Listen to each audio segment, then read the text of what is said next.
willst Christian outen, das ist nicht dein Ernst. Was soll ich denn machen, wenn du mich bei Lars verpetzen willst? Danach könnt ihr nie wieder boxen, das ist dir ja wohl klar. Ich habe sie bei Lars angeschwärzt, das schmeckt dir mit Sicherheit nicht. Jetzt red doch nicht so einen Stuss. Sonst überlegt sie es wirklich noch anders. Da könntest du allerdings recht haben.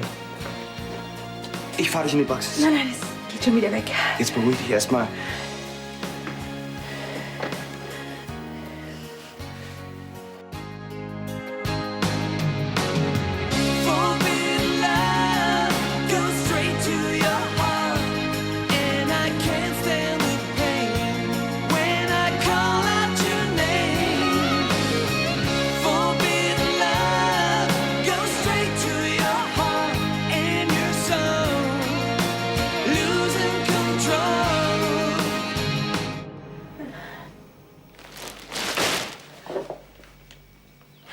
Ihr seid ja wohl das Allerletzte. Matthias.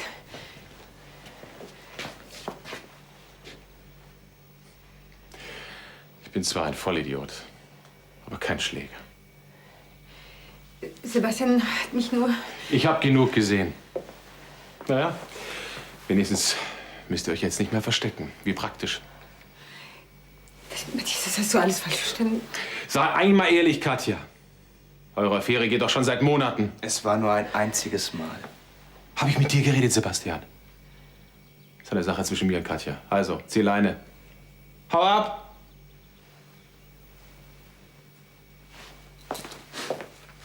Weißt du eigentlich, was du meiner Tochter angetan hast? Ja. Ich weiß auch, dass sie nicht mehr mit mir reden wird. Sie ist am Boden zerstört. Tut mir wirklich leid. Zu spät!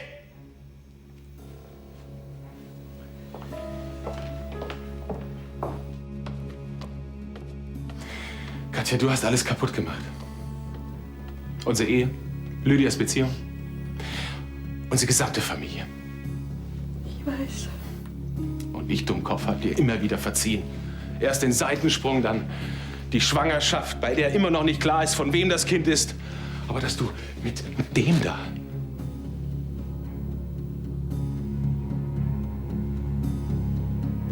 Ich will die Scheidung.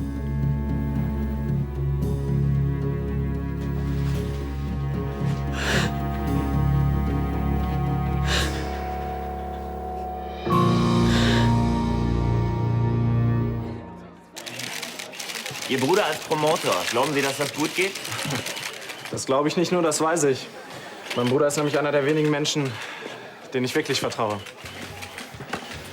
Ein falsches Wort zur Presse und wir beide bekommen richtig Stress, kapiert? Jetzt reg dich mal wieder ab. Bitte, es geht hier um Christians Karriere. Hast du eine Ahnung, wie mein Onkel mich gerade gegrillt hat? Weil du ihm erzählt hast, dass ich das Lösegeld hatte. Ach, deswegen willst du hier deinen persönlichen Rachefeldzug durchziehen, oder was?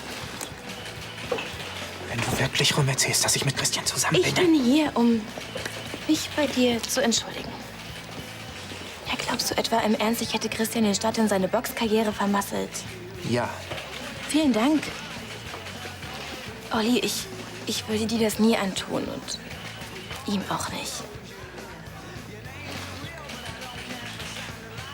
Dein Glück. Hey, ich habe mich doch bei dir entschuldigt. Jetzt müsste doch eigentlich wieder alles in Ordnung sein, oder?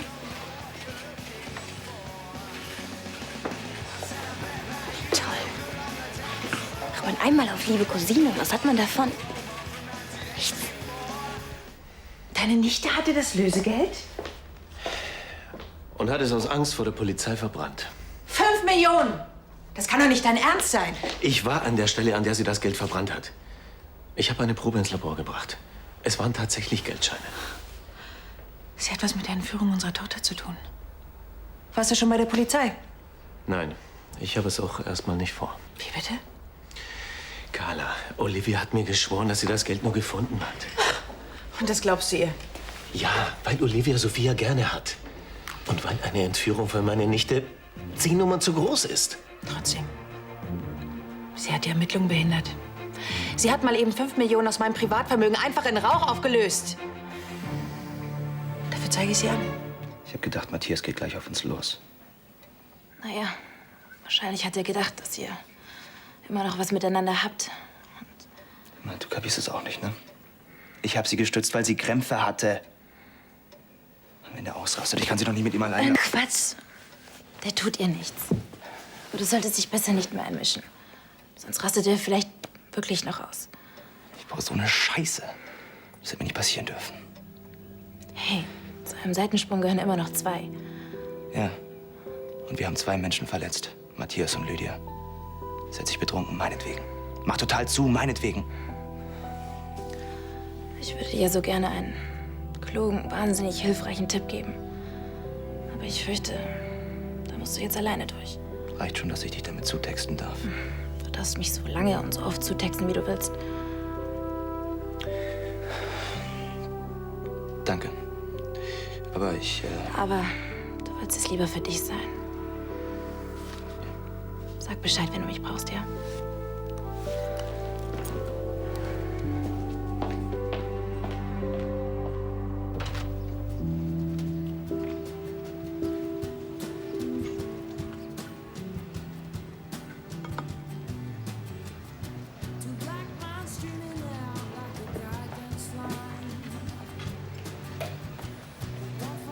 Lydia, es tut mir wirklich leid.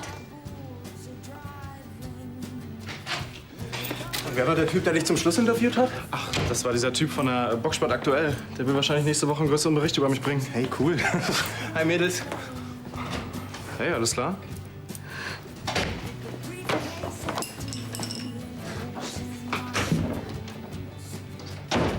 Was ist denn mit der los? Hat die wieder Stress mit Fabian oder was? Oh, was geht dich das an? Ich werde meine Mitbewohnerin ja wohl gerade noch fragen dürfen, wie es ihr geht, wenn sie mal Stress mit ihrem Freund hat, oder? Keine Ahnung, ich habe gerade genug selbst an der Backe. Ach, auch Beziehungsstress? Nee. Mein Ex-Freund hat mit meiner Mutter geschlafen. Reicht das? Lasst mich einfach alle in Ruhe. Alle! Hallo? Ja, klar. Einen Moment. Lydia? Lydia? Was? Dein Chef.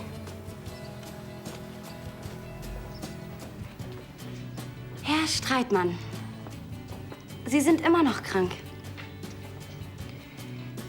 Ja, wenn das Schreiben so dringend ist, dann bringe ich es Gräfin Landstein persönlich vorbei. Wiederhören.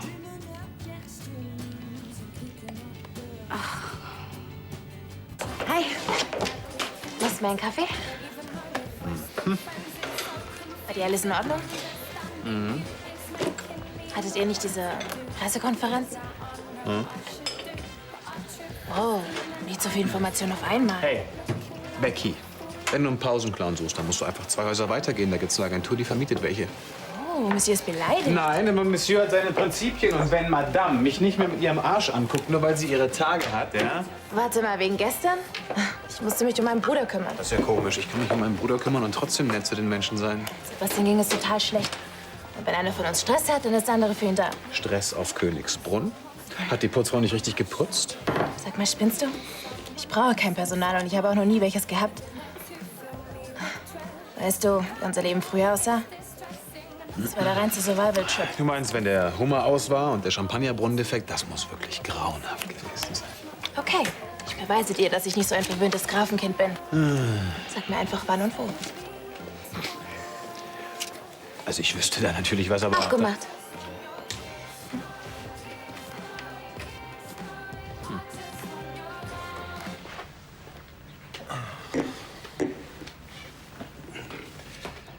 Warum habe ich nicht früher auf dich gehört? Ich hätte Katja gleich nach diesem Seitensprung rausschmeißen müssen. Du wolltest deine Familie zusammenhalten. Du hast deine Frau geliebt. Weil ich nicht gewusst habe, mit wem sie da... Am schlimmsten ist es für Lydia. Die eigene Mutter.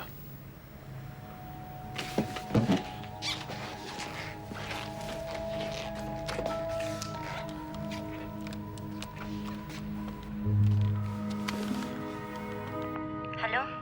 Ja, Mörchen, ich bin's. Du, ich wollte nur mal nachfragen, wie es dir geht. Ich bin im Büro und ich kann nicht lange reden.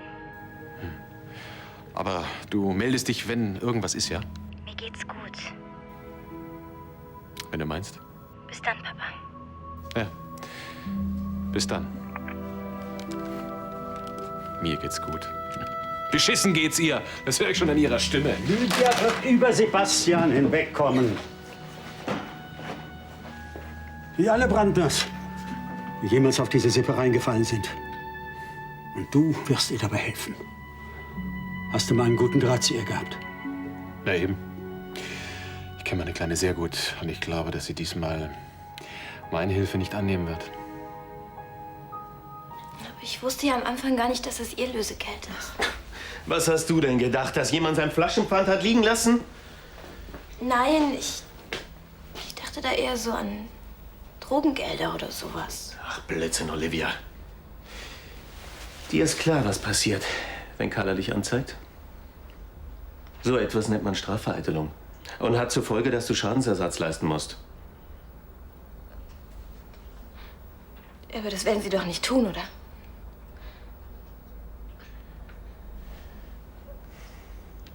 Oh, bitte nicht, Onkel Lars. Plötzlich bin ich wieder der liebe Onkel Lars. Nachdem du mir Kitty auf den Hals gehetzt hast, um meine Beziehung mit Natalie kaputt zu machen. Das war blöd. Ich weiß. Tja, jetzt ist deine Situation ziemlich blöd. Das ist deine Entscheidung.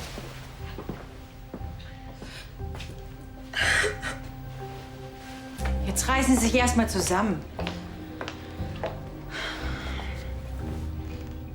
Als Wiedergutmachung werden Sie monatlich 500 € an die Jana von Lahnstein Stiftung zahlen. 500 €. Und wie lange? Naja, also, Sie haben 5 Millionen verbrannt, geteilt durch 500, geteilt durch 12.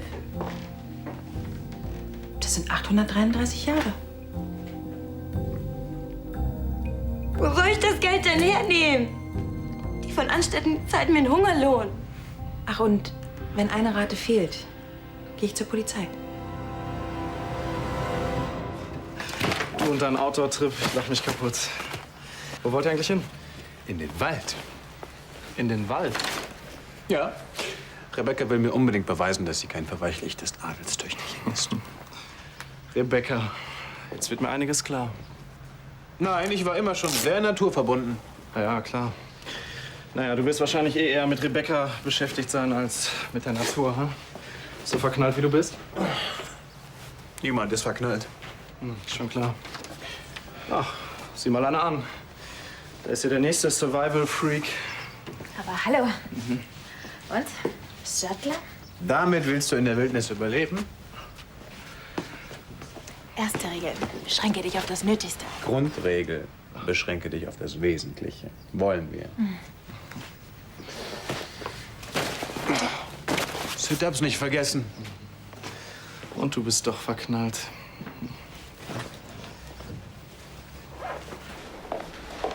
Entschuldigen Sie, wo finde ich Gräfin Lahnstein? Sie ist in ihrem Büro. Ja, keine Ahnung, wie es gerade jetzt geht. Ich habe sie nicht mehr auf dem Handy erreicht. Meinst du denn, dieses Ziehen im Unterleib, bedeutet das was Schlimmes? Eigentlich ist es völlig normal, wenn das Kind wächst. Das hatte ich auch manchmal. Naja, aber Katja ist deshalb schon mal zusammengeklappt und musste zu ihrer Frauenärztin. Der ganze Stress im Moment, wenn sie deshalb eine Fehlgeburt hat.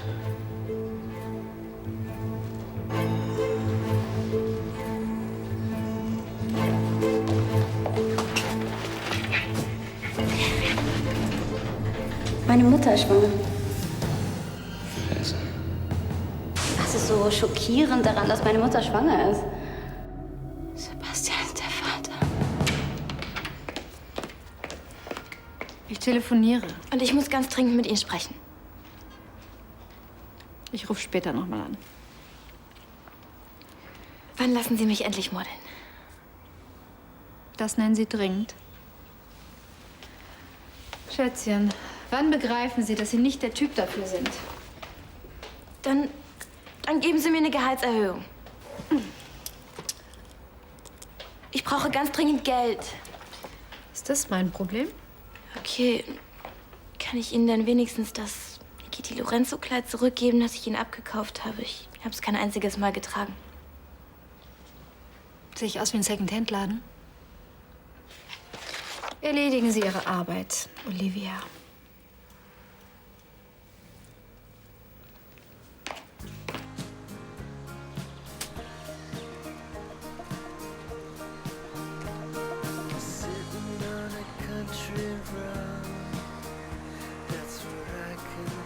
Ach komm, lass uns doch hier lang. Das ist eine Abkürzung. Wie hier lang? Durch den Bach? Ach, das Prinzesschen ist sich schon jetzt zu fein für den harten Einsatz. Ich habe nur Schiss, dass wir in Timbuktu landen, wenn wir hier durchlaufen. Übrigens, du hältst die Karte falsch. Tu ich nicht. Bist du doch? Tu ich nicht. Ja? Nein. Du hast doch einfach nur Schiss, dass deine Designerboots nass werden.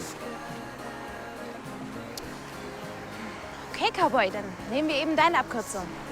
Ich meine, ich hätte auch ein Seil dabei, hat mir Christian mitgegeben. Ich könnte rüber warten, dir das Seil zu werfen. Du wärst rundum abgesichert. Also doch ein Pfadfinder.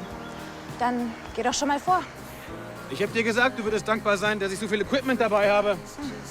Ich meine, im Zweifelsfall können wir dir auch das Seil um die Hüften binden oder per Karabiner an einem Gürtel befestigen.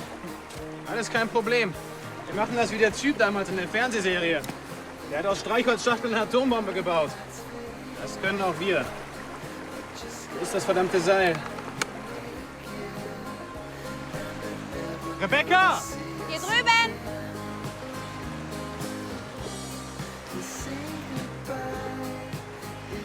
Ich habe leider kein Seil, sonst würde ich sie natürlich rüberschmeißen.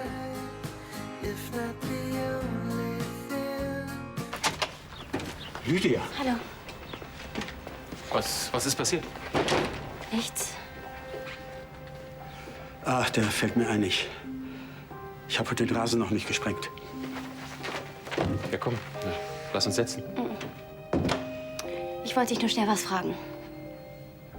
Bist du wirklich der Vater von Mamas Kind? Ja, weißt du,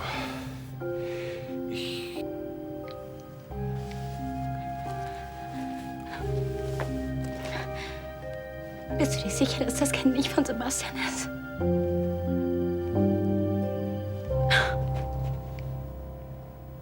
Im Moment ist für Christian die Karriere total wichtig, also unterstütze ich ihn. Dafür sind wir ja zusammen. Wenigstens weißt du, dass du mit ihm zusammen bist. Du glaubst nicht, was passiert ist. Ich gehe dann schon mal hoch. Es ist eine Katastrophe. Ist ja mal was ganz Neues. Weißt du, was Lars und Carla von Lahnstein von mir verlangen? Ich soll 500 € jeden Monat an die Jana von Lahnstein Stiftung zahlen. Lebenslänglich. Hast du ja richtig Glück gehabt. Aber spinnst du? Ja gut, ich weiß. Ich habe mir es ja auch irgendwie selbst eingebrockt. Möchtest du was trinken? Nein. Danke. Und du bist ja trotzdem immer für mich da, auch wenn ich vielleicht die Kohle mal nicht zusammenkriege, oder? Du merkst echt gar nichts, oder? Unsere kleine Cousine Sophia wird entführt und du machst dir mit dem Lösegeld einen faulen Lenz. Mich erpresst du, dass du Christian auf der Pressekonferenz outest, wenn ich nicht meine Klappe halte. Bei Charlie fängst du an Mann, mit das war doch nur Spaß. Super witzig, aber weißt du, was kein Spaß ist? Dass ich nichts mehr mit dir zu tun haben will. Weil du mir echt bis hier stehst. Also, Rebecca, ich muss gestehen, du hast dich wacker gehalten. Das war ja eine ordentliche Strecke. Ziemlich anspruchsvoll. Tja, aber auch nur, weil ich es kaum erwarten konnte, mich auf dein Würstchen zu stürzen. Essenstechnisch bist du eindeutig besser ausgerüstet. Ja, nee, klar, du als Frau vom Adel, du musst dich um solche Sachen ja nicht kümmern. Ich meine, wozu hat man sein Personal? Oh Mann, ich hab dir doch schon mal gesagt, wie ich aufgewachsen bin. Ja, reich, glamourös, sorglos. Hey, ich kenne die Lahnsteins schon seit Ewigkeiten. Ich weiß, wie es auf so einem Schloss zugeht. Hm? Okay, ich habe vielleicht einen Adelstitel. Aber mein Vater wurde enterbt, als er ein Dienstmädchen geheiratet hat. Und als er dann gestorben ist, musste meine Mutter irgendwie sehen, wie sie uns durchbringt. Abends hat sie immer nach ihren Entwürfen Kleider für uns genäht. Für sich selbst natürlich. Deswegen interessierst du dich für Mode. Naja, wir hatten zwar nicht viel Geld, aber wir waren immer top angezogen. Manchmal habe ich mich heimlich in die Tür gestellt und Mama beobachtet. Fand ich total spannend. Und das Nobelinternat? Meine Mutter ist gestorben, als ich 12 war. Jetzt mal. Adrian Degenhardt hat sich dann um uns gekümmert. weil er Wert auf eine gute Bildung legt, hat er uns die Schulen bezahlt. Und euch ordentlich mit Taschengeld eingedeckt. Der ist ein Geizhals vor dem Herrn. Zu viel Geld verdirbt den Charakter. Oh. Ja. Altkleider-Container wurde ich auf dem Internat genannt. Und das war noch nett. Ach komm schon. Die waren doch nur neidisch.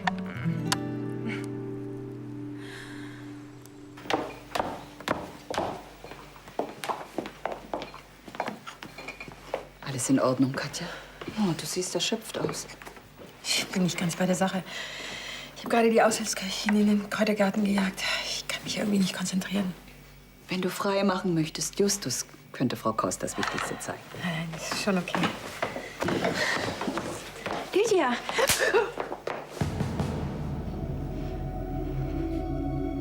Und einmal, da habe ich einen toten Frosch gefunden und so einer reichen Diplomatentochter ins Bett gelegt. Das gab so einen Zoff, dass die Direks mich von der Schule schmeißen wollten. Ah, das wäre aber ein ziemlich heftiger Verlust gewesen. Das sah die Schulleitung aber anders. Aber jetzt sag du mal, du warst doch bestimmt auch das absolute Terrorkind.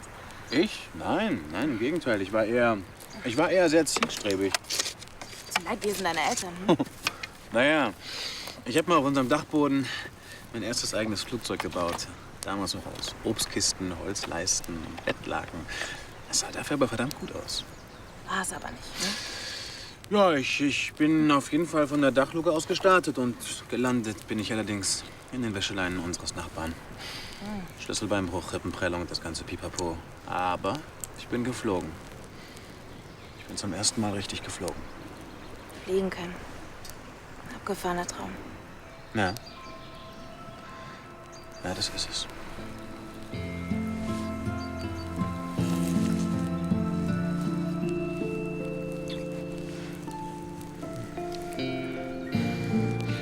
Mir wird gerade ein bisschen heiß. Vergiss es. So schnell sehe ich mich nicht aus.